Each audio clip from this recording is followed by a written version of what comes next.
اعوذ باللہ من الشیطان الرجیم بسم اللہ الرحمن الرحیم السلام علیکم ورحمۃ اللہ وبرکاتہ۔ عزیز طالب علم ساتھیوں، ہمارا موضوع چل رہا ہے پھر وطنیت کی طرف۔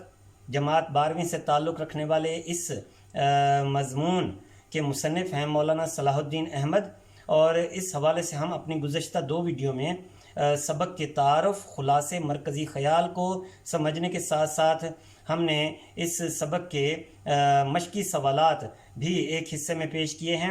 اس ویڈیو میں ہم اس مضمون، اس سبق پھر وطنیت کی طرف کے مشقی سوالات کا دوسرا حصہ پیش کر رہے ہیں۔ تو ہم اپنے موضوع کی طرف بڑھتے ہیں۔ سوال ہے جو کتاب کے اندر درج ہے مشقی سوالات میں کہ درج ذیل سوالات کے مفصل جوابات تحریر کریں۔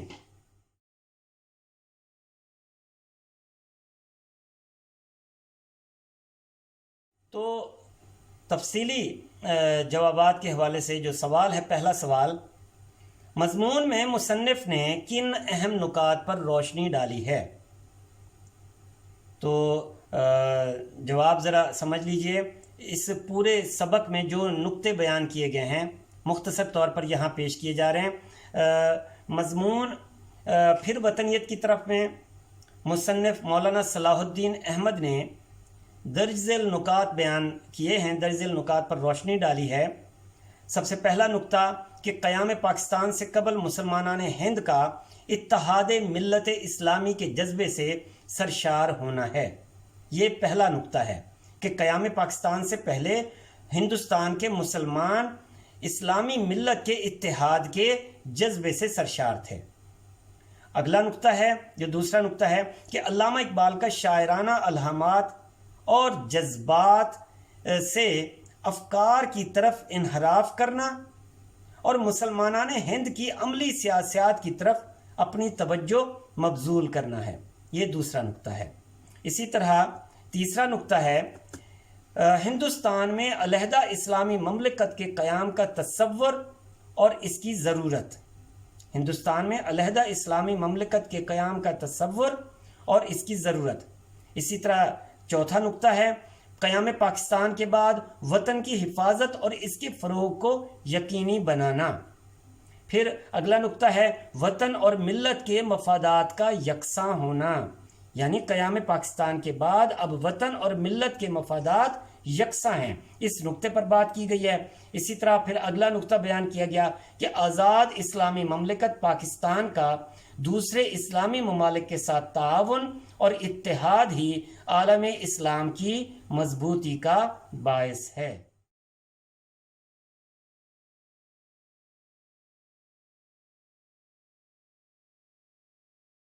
جوابات کے سلسلے میں اگلا سوال ہے کہ پاکستان کا قیام بر صغیر کے مسلمانوں کے لیے کیوں ضروری تھا؟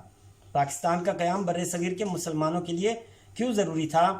تو مولانا صلاح الدین احمد کے مضمون پھر وطنیت کی طرف کے حوالے سے سوال کے ضمن میں یہ کہا جا سکتا ہے اور یہ کہنا ضروری ہے کہ بر صغیر پاک و ہند میں اسلامی مملکت پاکستان کا قیام مسلمانوں کے لیے اس لیے ضروری تھا کہ وہاں ایک آزاد اسلامی معاشرہ قائم کیا جائے۔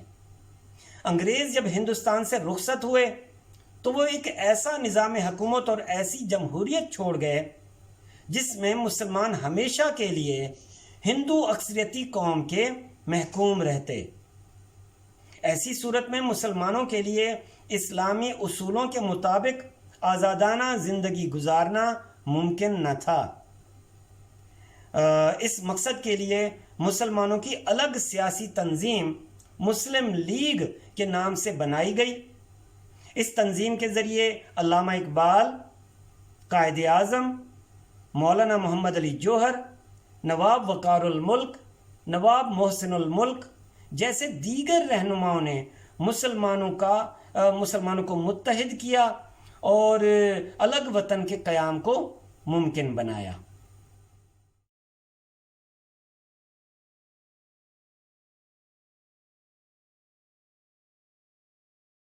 سوال ہے کہ ملت اسلامیہ کے اتحاد کے ضمن میں پاکستان کیا کردار ادا کر سکتا ہے؟ تو اس کا جواب ہے کہ مولانا صلاح الدین احمد کے مضمون پھر وطنیت کی طرف کے حوالے سے یہ کہا جا سکتا ہے کہ پاکستان ملت اسلامیہ کے اتحاد کے لیے اہم کردار ادا کر سکتا ہے، کیونکہ پہلی جنگ عظیم کے بعد ترکی کی وسیع سلطنت کے ٹکڑے ٹکڑے کرنے کے ساتھ ہی خلافت کا بھی خاتمہ کر دیا گیا۔ ملت اسلامیہ مختلف ممالک میں تقسیم ہو گئی۔ اب پاکستان ہی وہ واحد ملک ہے جو ایک عقیدے اور ایک نظریے کی بنا پر وجود میں آیا۔ جغرافیائی سطح پر بھی اس کی اہمیت مسلم ہے۔ اس کے ساتھ ساتھ یہ واحد اسلامی ایٹمی طاقت ہے جو بے پناہ وسائل، معدنی ذخائر اور افرادی قوت کا حامل ملک ہے۔ لہذا اسلامی ممالک کو ایک دوسرے کے قریب لانے اور انہیں متحد کرنے میں یہ اپنا بھرپور کردار ادا کر سکتا ہے۔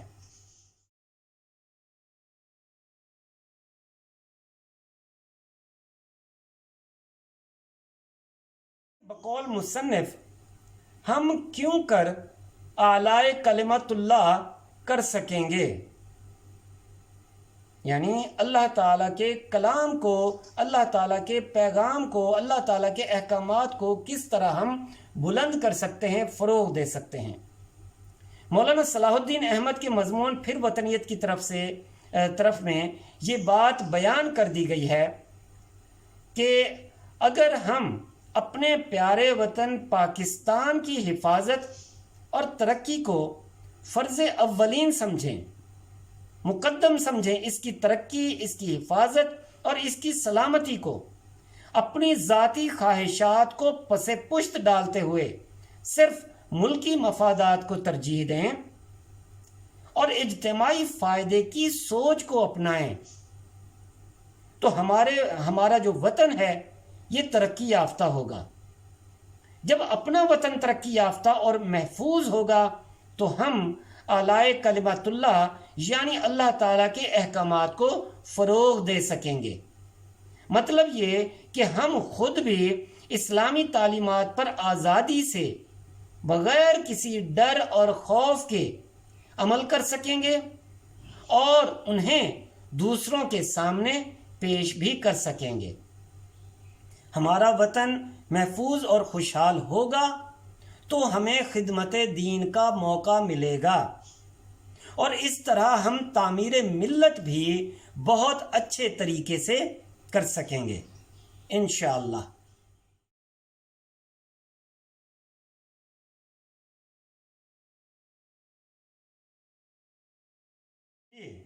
اگلا سوال ہے کہ مضمون کے تناظر میں درج ذیل شعر کا مفہوم واضح کریں۔ وہ جو ایک شعر دیا ہے علامہ اقبال کا، اس شعر کی وضاحت درکار ہے۔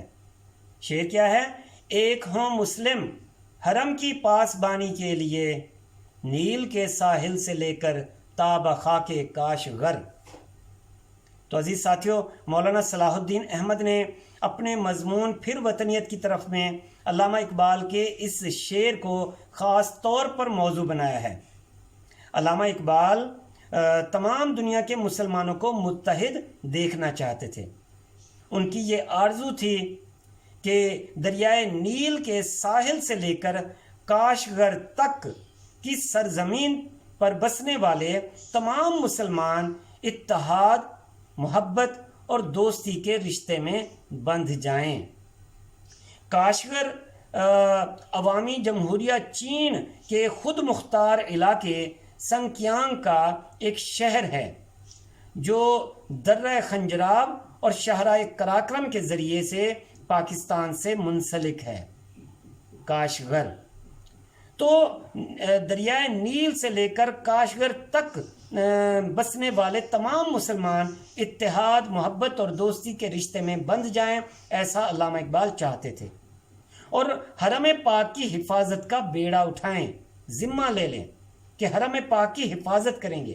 وہ مسلمانوں کے ایک بلاک کے حامی تھے کہ تمام مسلمان ممالک ایک بلاک میں بندھ جائیں، ایک بلاک بن جائے ان کا، جہاں تمام مسلمان ذات پات اور رنگ و نسل کی حدود سے بالا تر ہو کر صرف ایک مسلمان کی حیثیت سے سوچیں۔ ٹھیک ہے جی.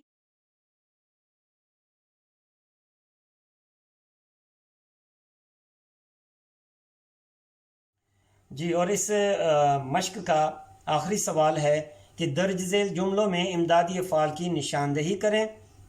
تو اس کا جواب دیکھیں. سب سے پہلے امدادی فعل کسے کہتے ہیں یہ سمجھ لیجئے کہ جب کسی جملے میں دو افعال اکٹھے استعمال ہوں تو ہر دوسرا فعل امدادی فعل کہلاتا ہے. ہر دوسرا فعل امدادی فعل کہلاتا ہے. امدادی فعل کسی جملے میں اصل فعل کے ساتھ مل کر پرزور انداز میں بات کو مکمل کرتا ہے. ان افعال کے استعمال سے جملہ مؤثر ہو جاتا ہے اور واضح ہو جاتا ہے. جیسے آ جانا، کھا لیا، دے دیا، مار ڈالا، سو گیا، وغیرہ وغیرہ وغیرہ. تو دیے گئے جملوں میں جو امدادی افعال ہیں وہ یہاں پہ بیان کر دیے گئے ہیں. جیسے پہلا جملہ ہے میں نے سلیم کو زمین پر پٹخ دیا. اب اس میں امدادی فعل دیا ہے. پٹخنا ایک الگ فعل ہے، اصل فعل ہے، اور دینا امدادی فعل ہے، دینا سے دیا. اسی طرح اسے اپنی بات واضح کرنے دو. کرنا اور دینا دو الگ الگ افعال ہیں جن میں دیا، کرنے دیا، کرنے دو، تو دو سے دیا، دو جو ہے وہ امدادی فعل ہے. اسی طرح اگلا جملہ ہے اندھا اچانک گڑھے میں گر پڑا. اندھا اچانک گڑھے میں گر پڑا، تو پڑا یہ امدادی فعل ہے، گرنا یہ اصل فعل ہے. پڑھنا امدادی فعل ہے، پڑھنا سے پڑھا. اسی طرح اگلا جملہ ہے جاگ اٹھا ہے سارا وطن ساتھیوں. تو یہاں پہ اٹھا یہ امدادی فعل ہے. اسی طرح اگلا جملہ ہے جو میں نے سنا ہے وہ مجھ سے بیان نہیں ہو سکتا. تو یہاں پہ سکتا جو ہے وہ امدادی فعل ہے. جی عزیز ساتھیو، یہ امدادی فعل کی وضاحت تھی، اور اس کے ساتھ ساتھ ہم اپنی اس ویڈیو کا اختتام کرتے ہیں. اپنا خیال رکھیے. اللہ حافظ.